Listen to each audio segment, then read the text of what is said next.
What will happen in 2026? Every year the same question comes back. What's next? Some call it curiosity, some call it fear, others call it prophecy. But maybe the real question isn't what will happen. Maybe it's why so many signals, so many patterns, keep pointing to the same year. This isn't a prediction. This isn't a warning. It's an exploration of patterns. Because they say history doesn't repeat itself, but it sure does rhyme. And 2026 is starting to sound very familiar. For years, people have paid close attention to certain sources.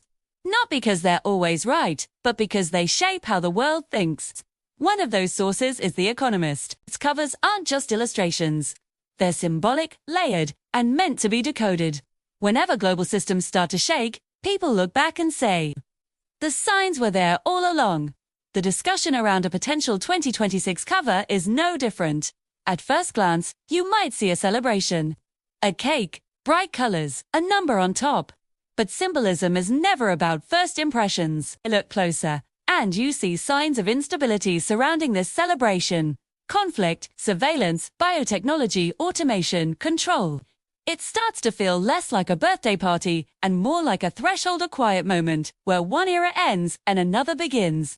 One of the strongest themes tied to 2026 is the transformation of warfare. We're not talking about soldiers on a battlefield or borders drawn on a map. We're talking about invisible conflict.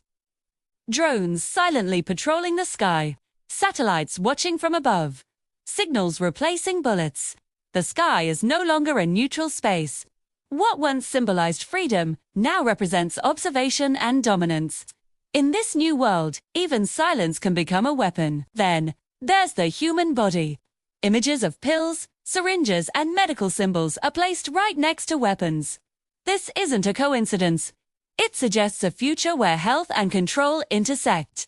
A future where medicine isn't just about healing, but also about policy, economics, and power.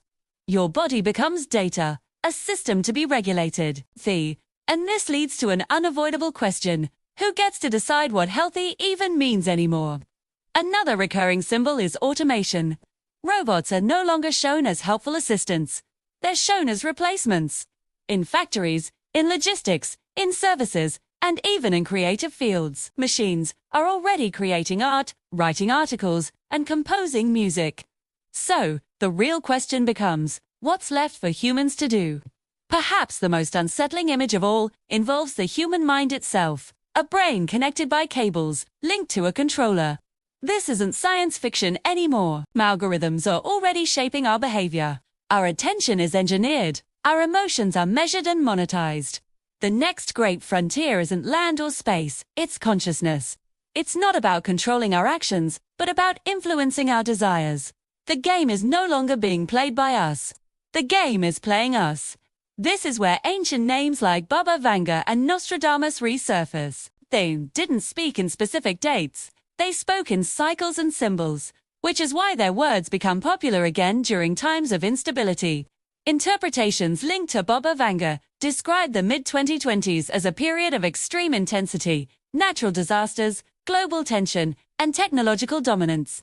Not because the world is ending, but because immense pressure exposes a system's weaknesses. Nostradamus never explicitly mentioned 2026, yet his readers recognize familiar patterns in his writings: fire from the sky, widespread conflict, and leaders who rise to power through chaos. These ancient texts endure because, fundamentally, human behavior repeats itself. So, what does all of this mean? Does it mean 2026 is destined to be a year of catastrophe? Not necessarily. It suggests that 2026 is being framed as a crucial turning point, a year when certain questions can no longer be ignored.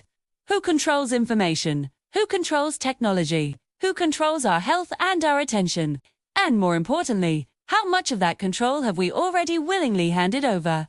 History teaches us a vital lesson. Major shifts in society rarely arrive with a loud explosion. They creep in quietly, through new policies, through convenience, through the pursuit of comfort. They arrive step by step, until our choices slowly become limited.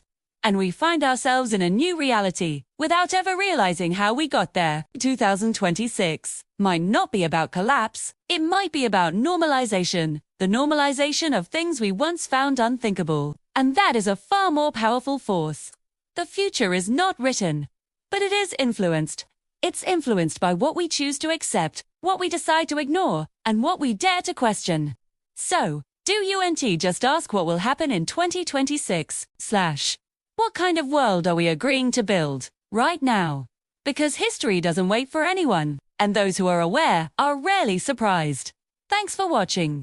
If this made you think, consider subscribing for more deep dives into the patterns that shape our world.